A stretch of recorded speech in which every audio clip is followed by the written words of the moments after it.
So let's wrap a pentatonic scale around these chord shapes that we've learned. We'll stick with the key of C, got a C major chord, and we're going to do our pentatonic shape around it. Your C chord is a 1, 3, and a 5.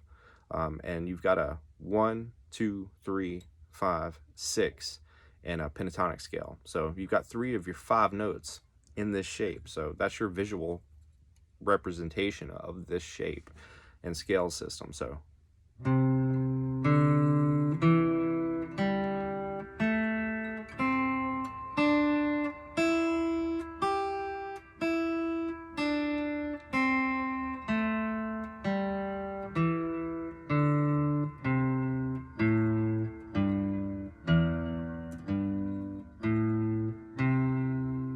I played that slow enough for you to follow. You can slow it down on YouTube and write this chord shape down.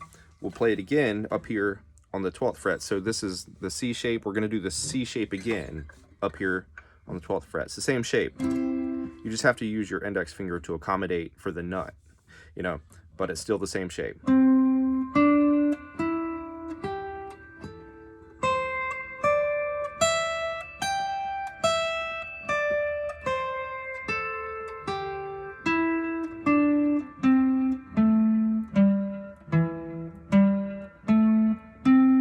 Beautiful thing is, you've got that C chord in there. Let's hear this in a musical context in both positions.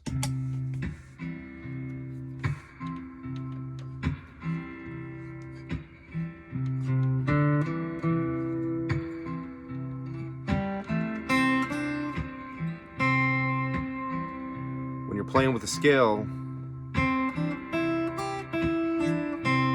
come back to those root notes. This octave system, the root notes are on the 3rd fret, C note, and the 1st fret, C note, B string, A and B string.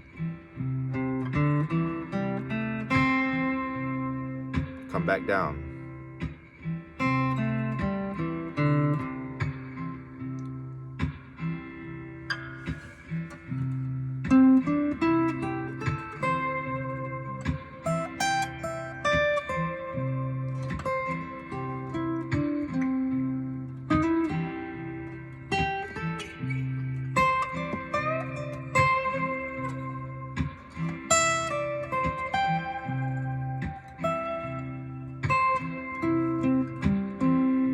Play your arpeggio in there.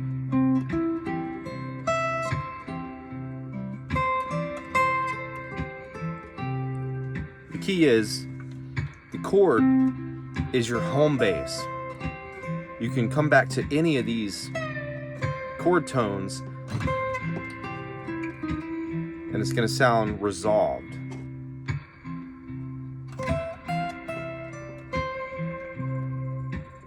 You can bounce off the scale shape within it to give it some movement. The 1,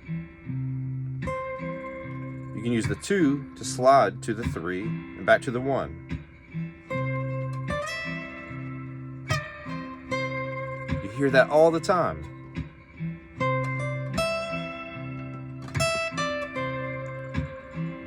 Intervals, we got our 1, 2, our 3, our 5, our 6, and our 1. That's the major scale, major pentatonic scale. 1, 2, 3, 5, 3, 2, 1, 6, 5, 3, 2, 1, 6, 5, 3.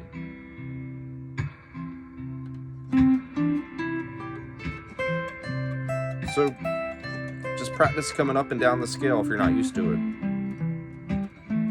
And land on those home bass notes, the C chord, because we're on a C chord.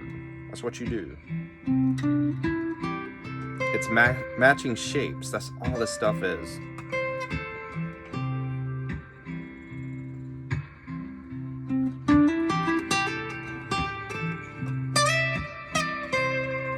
The 2s like to go to 3s and 1s.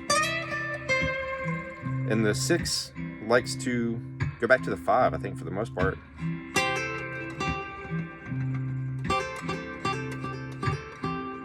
You don't want to hang out on the 2.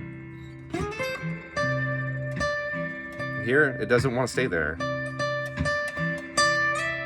It wants to go to a 3.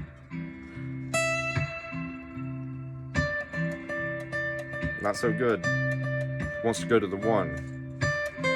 Hear that? The 6 too. It's airy, it's suspendy, it doesn't want to stay there. It wants to go back to the 5 or the 1.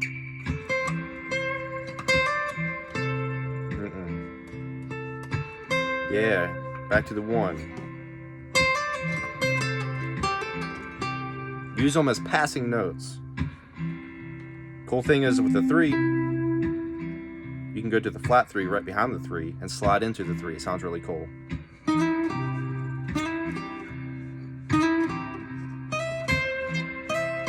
Gives it a bluesy feel. So yeah, don't think about this stuff too much. Wrap the shape around the chord.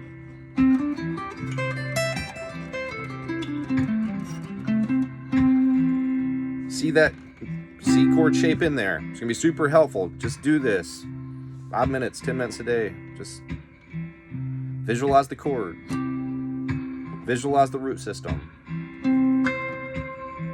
visualize the major pentatonic scale that wraps itself around this.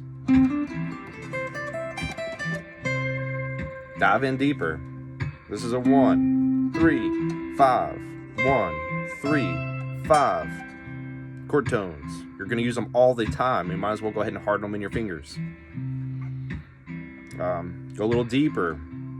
1, 2. Doesn't like to stay there. It likes to go to a 3 or a 1. 3, 5. Safe, safe. 6. It wants to go to the 1 or the 5. Passing tones. Yeah, hopefully this stuff helps. It changed my life playing guitar. So, stop the backing track. This stuff's super simple. Chord shape, octave system, pentatonic scale. Just go up and down the scale until it's in your fingers. Then put on a backing track and follow those chord tones. It's not rocket science. It's muscle memory. Program it in your fingers. You'll be able to play these shapes. You'll be able to play music. You'll be able to do what you want to do on the guitar. It's not that complicated. Hopefully this helps get some ideas flowing and get your fingers moving and get you making some music. Enjoy.